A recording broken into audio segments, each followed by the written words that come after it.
My daughter-in-law told me not to come for Christmas because her house was full. I smiled and said, "No worries, enjoy."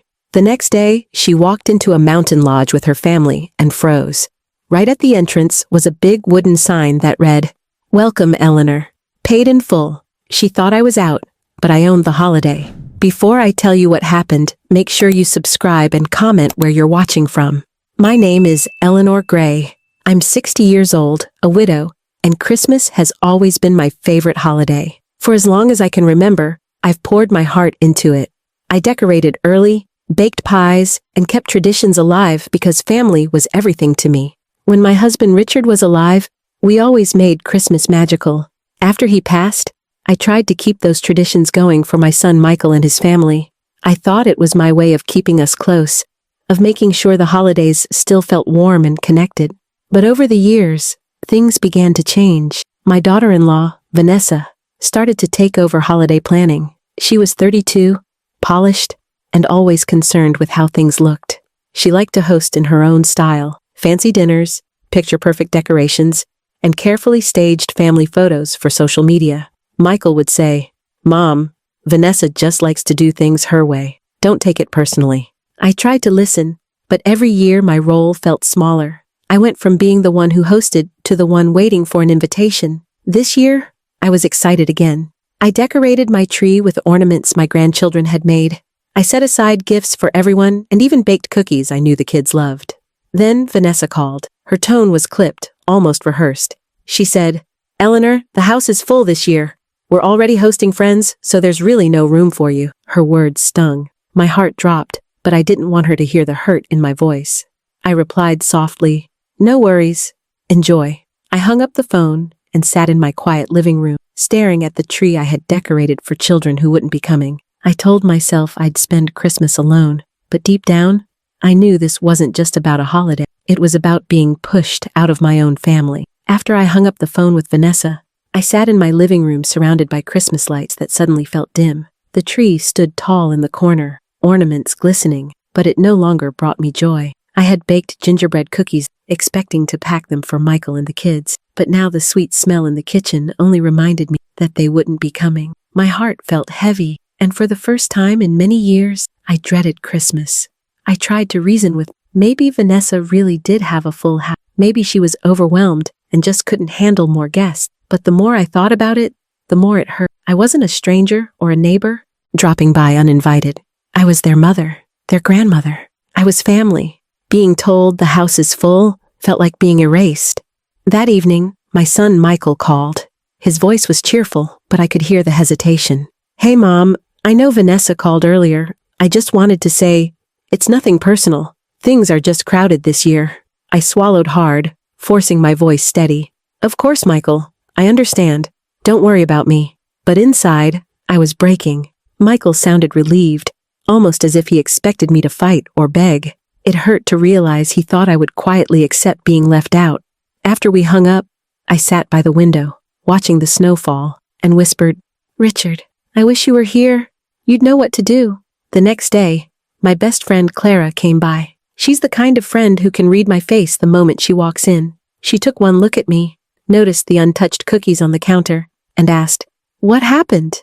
I told her everything. Vanessa's call, Michael's excuses, and how alone I felt. Clara's eyes narrowed. "Eleanor, that woman has been pushing you aside for years. First it was the holiday dinners, then the birthdays, and now this.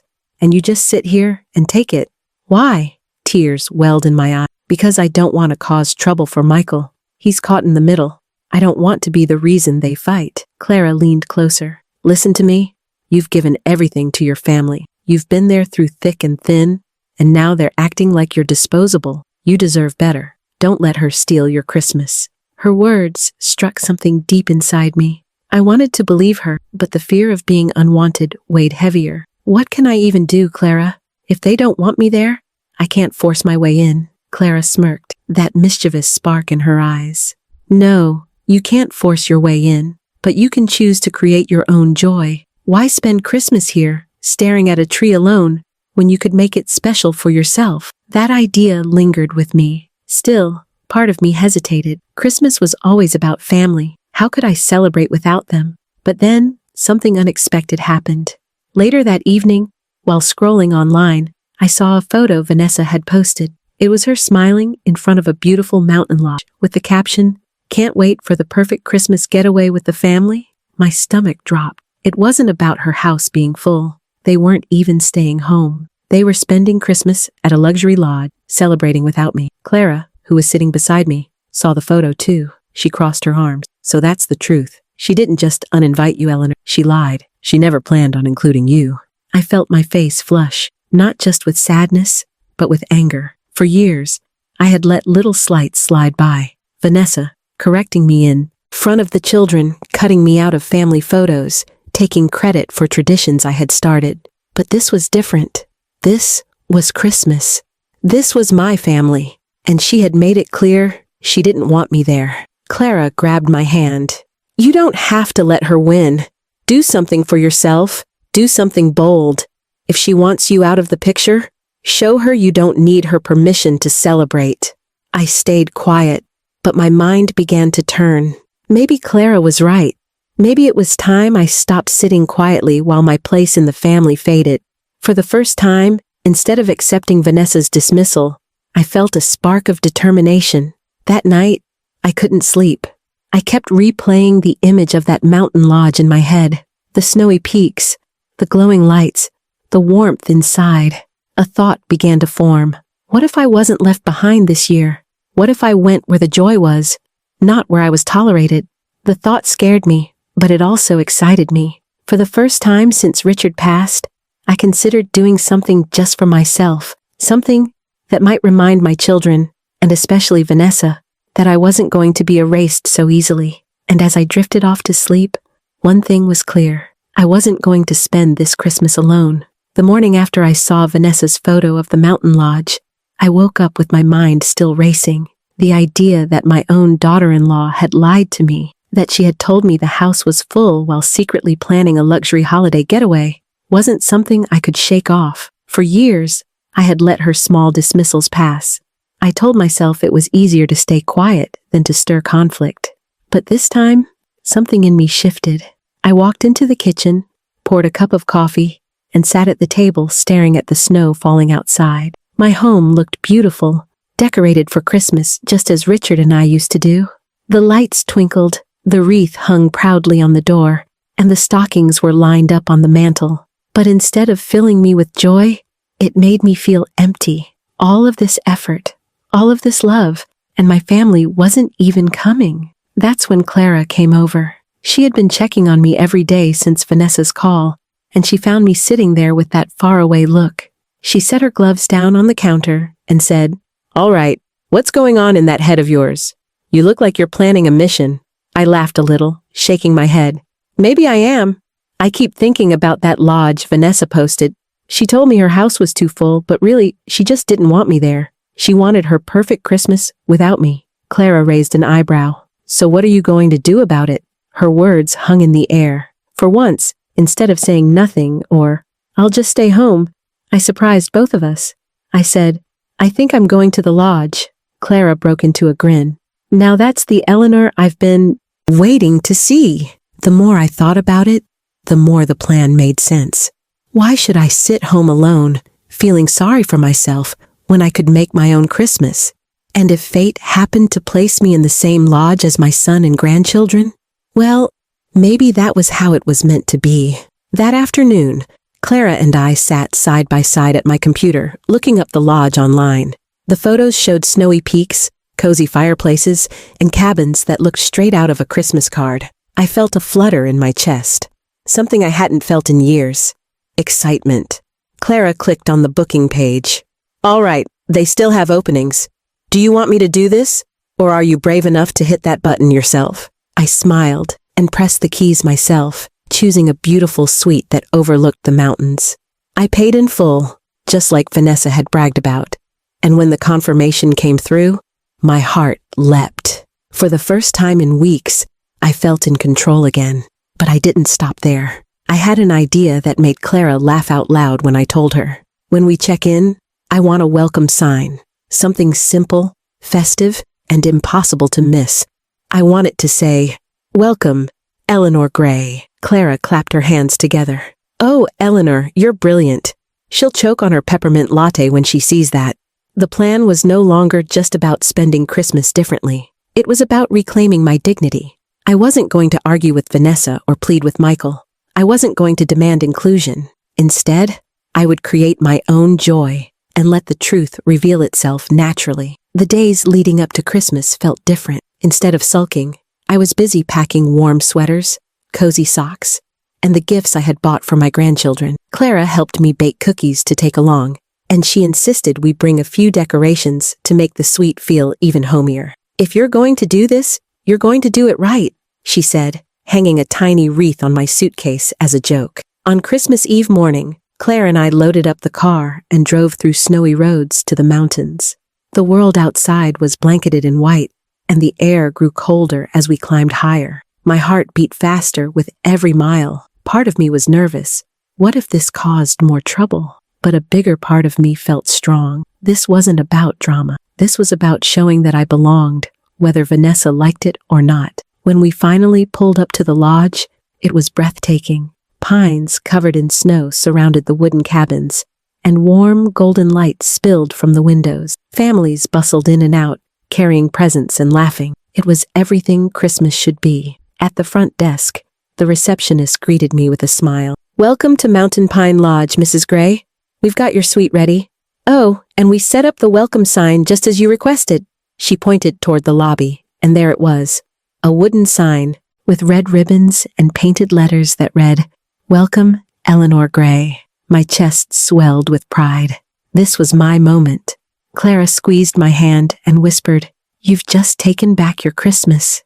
I smiled, knowing the real test was yet to come, because sooner or later, Vanessa and her perfect plans would collide with mine, and when they did, she would realize the truth. She hadn't erased me. I had claimed the holiday for myself. Christmas Eve at the lodge felt like something out of a postcard. Snow drifted gently from the sky, lights twinkled along the rooftops, and families gathered around the big fireplace in the lobby, sipping hot cocoa. Clara and I had checked into our suite the night before, and everything was perfect.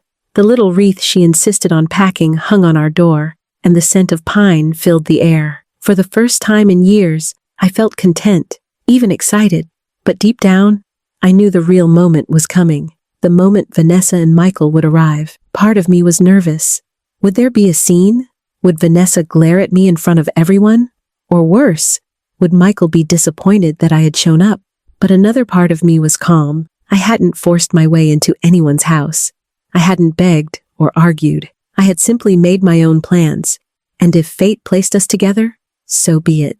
That afternoon, Clara and I were sitting in the lobby with mugs of cocoa when the doors swung open. In came Michael, carrying bags, followed by Vanessa in her designer coat, pulling the kids along behind her. They looked tired from travel, but excited.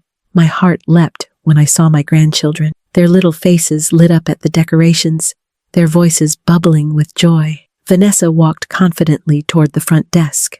I could see her lips moving, checking the reservation. That's when it happened. The receptionist, all smiles, gestured toward the wooden stand by the fireplace. On it was the festive sign I had requested. Welcome, Eleanor Gray. Vanessa stopped in her tracks.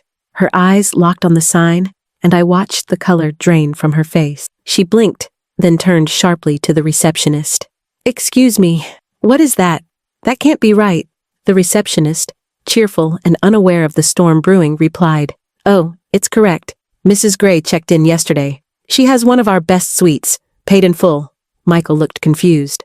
Mom, you're here? I stood slowly, setting down my mug, and gave him a warm smile. Yes, Michael. I didn't want to intrude on your plans, so I made some of my own. Clara and I decided to spend Christmas here. Before Michael could respond, my grandchildren spotted me. Grandma!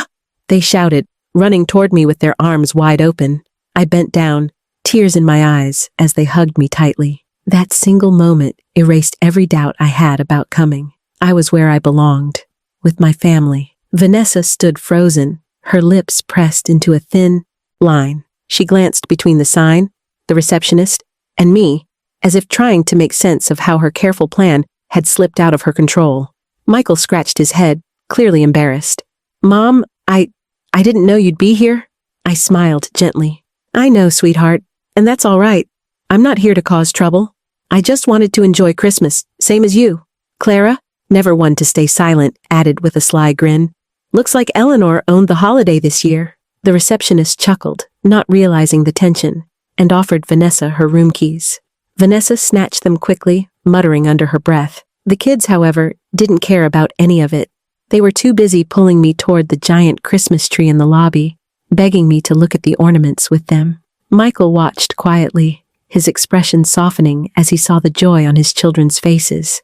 He finally turned to Vanessa and said, "They're happy, and that's what matters. Mom being here isn't a problem." Vanessa opened her mouth as if to protest, but no words came out. For once, her control slipped. She looked around the lobby, realizing how it would appear if she made a scene. Slowly, she forced a smile, though it didn't reach her eyes.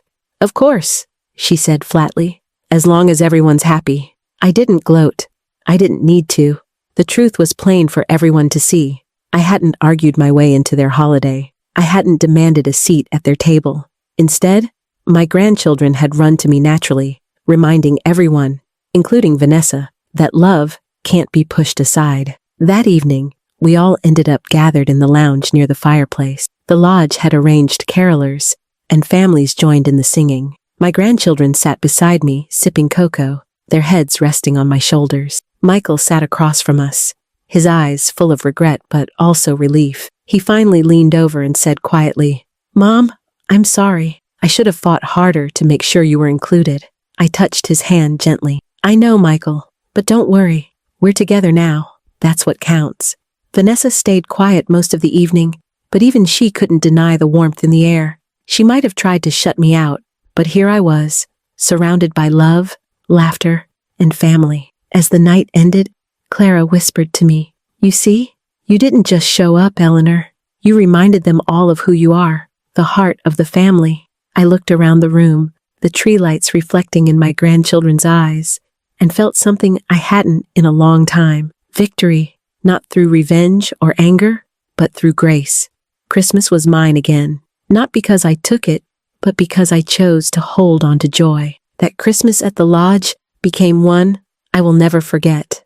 The tension from Vanessa's glare and Michael's awkward surprise faded little by little as the hours passed. What replaced it was laughter, warmth, and a sense of belonging I thought I had lost. My grandchildren spent nearly every waking moment with me, helping me hang the ornaments I had brought from home, sneaking cookies I had baked with Clara, and curling up beside me to tell me about school and their favorite Christmas movies.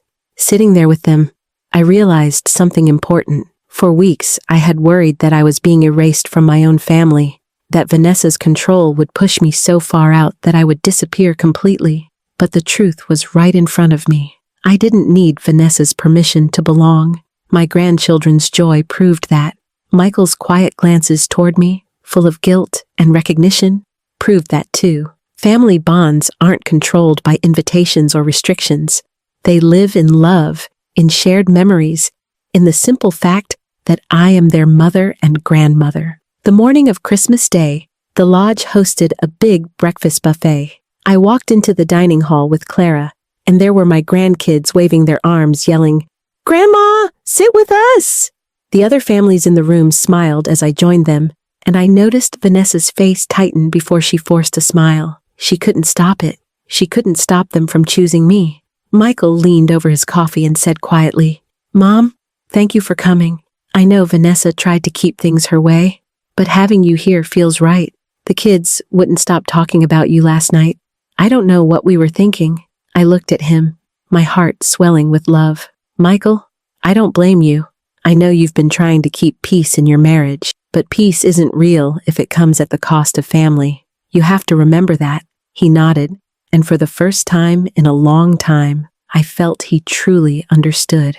As the day went on, something softened in Vanessa too. She didn't say much, but she watched as her children laughed and played with me. She watched as Clara teased me about owning Christmas, and as Michael carried gifts into my suite so we could open them together by the fire. And I think, in her own way, she realized that her attempts to exclude me had failed, not because I fought her, but because love naturally drew everyone back to me. That night, as the fire crackled in the hearth, I opened the last of my gifts. My granddaughter had made me a handmade card with the words, "Best Grandma ever. I love you." My eyes filled with tears. I hugged her close and whispered, "This is the best gift I could ask for." After the kids went to bed, Clara and I sat on the porch of our suite, wrapped in blankets, sipping tea, and looking out at the snowy mountains. Clara grinned at me. "Well, Eleanor, you didn't just survive Christmas. You reclaimed it. How do you feel?" I smiled, watching the lights of the lodge twinkle against the snow. "I feel free. For so long, I thought I had to wait for someone to include me, to make space for me. But this year, I realized I can make my own joy. I don't have to beg for it. And in doing that, I reminded my family who I am." Clara nodded. "And you did it with class. No yelling, no drama, just dignity. That's why it worked." She was right. That was the lesson I carried home with me after the holiday. Sometimes people will try to shrink your place in their lives, whether out of pride, control, or insecurity. You can't always change their actions, but you can control your response. I could have stayed home, miserable and alone, letting their rejection define me. Instead, I chose to create a new path for myself, and in doing that, I reminded my son and grandchildren that I was still at the heart of this family. When we drove back home after Christmas, I felt lighter than I had in years.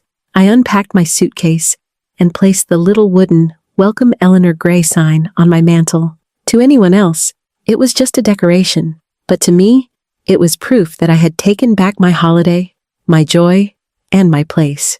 Looking back now, I don't feel bitterness toward Vanessa. She may have tried to exclude me, but in the end, her actions gave me the push I needed to stand tall. She thought she had the power to write me out, but love doesn't work that way. Family isn't about who hosts the dinner or who controls the guest list. Family is about who shows up with love in their heart. So if you're listening to my story and you've ever felt pushed aside or unwelcome, remember this: you don't need anyone's permission to celebrate your own worth. Joy is something you can claim for yourself. And when you do, the people who truly matter will always find their way back to you. Thank you for staying with me through my story. If it touched you, please subscribe to my channel and tell me in the comments where you're watching from. I'd love to hear from you.